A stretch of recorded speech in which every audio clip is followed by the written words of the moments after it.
Fox News has called the state of Illinois for Joe Biden. The Democrats holding on to that state and 20 electoral college votes there. The total scorecard now 91 Joe Biden, 56 electoral college votes for Donald Trump. New Jersey, Maryland, Illinois, all to Joe Biden. Oklahoma, Missouri, Mississippi, Alabama and Tennessee, all as expected to Donald Trump.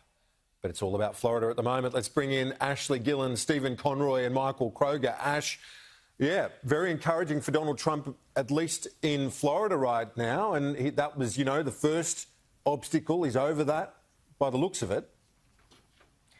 Look, I think we're still going to be talking about Florida for another few hours yet, Kieran. I don't want to sound like a broken record, but I think we do need to still hold our horses. Some other key polls, as you mentioned at the top of the hour, have closed as well. Michigan, Texas, Pennsylvania. When you look at those, and if Biden does lose Florida, then he's looking towards this pathway instead. They could take days before the count is complete because we know and have been talking about how there's been that deluge of mail-in ballots. When you look at Pennsylvania, Michigan, Wisconsin, they're the states that went red, as we know, in 2016 with very tiny margins. They're traditionally Democrat. They helped Trump win last time, so how they go this year is the big question. The thing is, though, we probably won't get a good grip on that as to where those states stand because Pennsylvania and Wisconsin, they're actually not even allowed to start processing or counting postal votes until today. On top of that, Pennsylvania and Michigan, they're allowed to keep accepting ballots after today, just as long as they're postmarked by Election Day. Texas is fascinating. Some very, very early results already starting to come in through, showing a strong showing for Biden. I mean, it's amazing to think, isn't it, Kieran, that we're even talking about Texas potentially going blue. In that state, it's been extraordinary to see more people voting already before Election Day than people voted overall in that state in the last poll in 2016.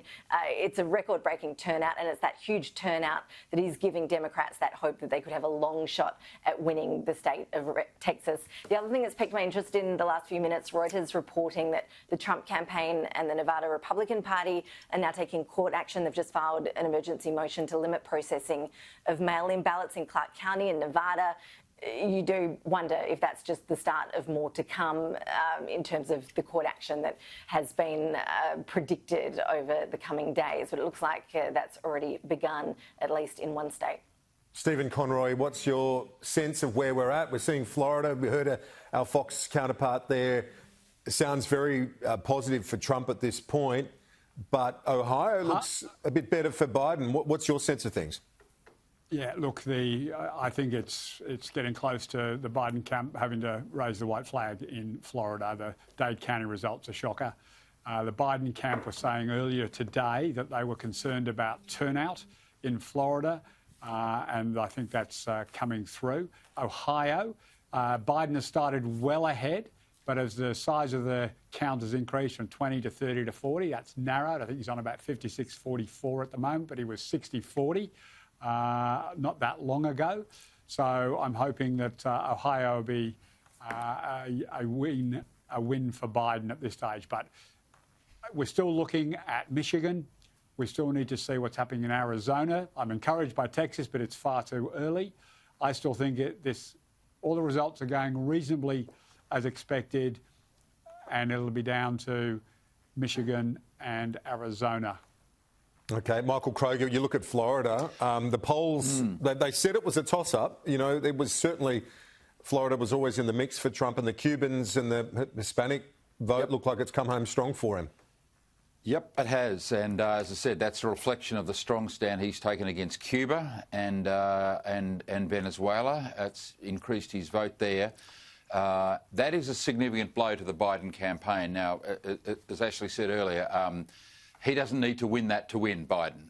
If he got Florida, well, he's going to win the whole thing easily. He's going to win North Carolina and everything else. But you look at the other one Stephen just mentioned of Arizona. And when I was talking before about his bad behaviour, Arizona's got 11 votes. Arizona could cost him the presidency because I think he's going to lose Wisconsin and Michigan.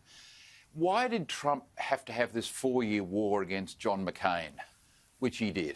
I mean, McCain was a hero and he was in the Senate for years, and Barry Goldwater was McCain's predecessor in that state, and basically Trump's been at war with the Republican establishment in Arizona for years, and totally unnecessary. And if he loses the presidency tonight, that's another one of the examples where he did things which he should never have done. But thus far, holding in Florida is certainly good news for the president, but the main state of Pennsylvania is still to come.